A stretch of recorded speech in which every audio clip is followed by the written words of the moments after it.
Houghton shipyards was the shipyards that was.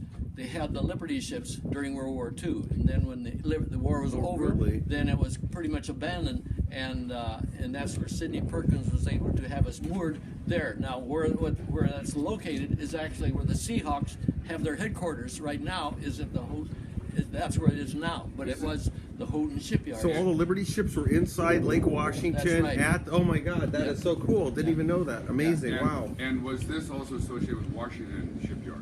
No. Washington was farther east. That's right. It had nothing to do with the shipyard there.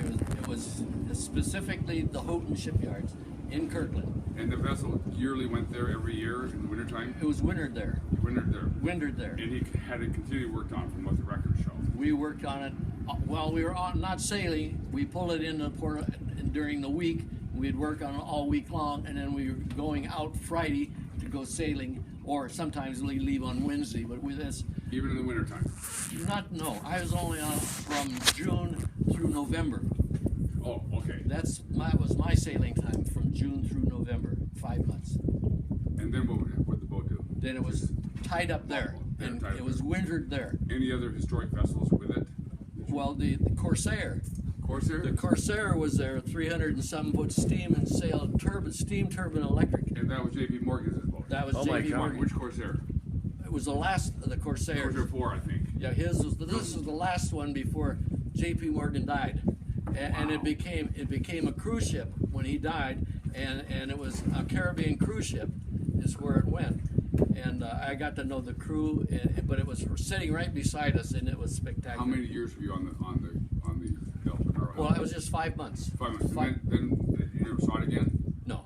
Oh, no. really? And were there any other famous ships there? No. Just these two ships. And what year was that? 1949. Yeah. Wow. Okay.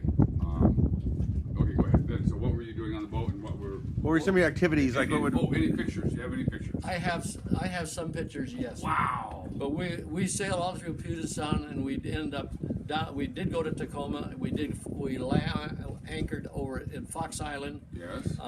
Just outside Tacoma. How about far away? Pardon me? How about far away? We went clear up into the San. Didn't go into Canada, but all the San Juan Islands. Okay. In the United States. What about Bremerton? We never went to Bremerton. And what about down south? No. Olympia or anything like that? No, we did Tacoma. We went to Tacoma, but nothing south. No, nothing south. Other than Fox Island. Yeah, Fox Island, yes. But we'd drop Perkins off.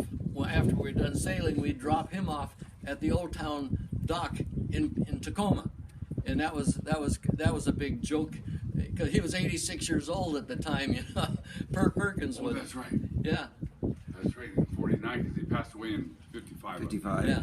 And so, what was at the dock? What was the dock notorious The Old Town dock. What was that notorious for? Probably a restaurant now. It's a restaurant. It was a restaurant. It was a famous restaurant. Great meals, and he'd go up there and have a couple drinks, and then go.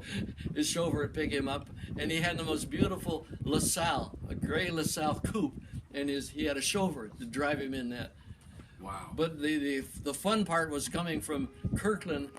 We'd leave. He'd come drive there with his chauffeur to the Kirkland shipyard, get on board, and then we'd go through. But he was because he gave so much money to the Navy League after World War II that they made him an honorary Commodore. That's how he got the commodoreship. But he gave so much money to the Navy League. But the beautiful thing and the fun part about us, he had a Commodore's uniform. So when we'd go on leave Kirkland and we'd go through the locks, he would be with his Commodore uniform up on top of the wheelhouse. And we understand that there was a steering wheel there. It was disconnected.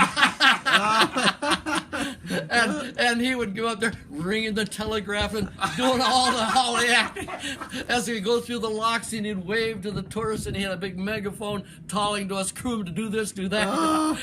And we had the captain we had was a Foss tugboat captain, big, beautiful, wonderful pilot, you know, and he knew everything. And he was sitting in the wheelhouse. He'd do everything. But he had trained us so we could just ignore Perkins and go through the locks.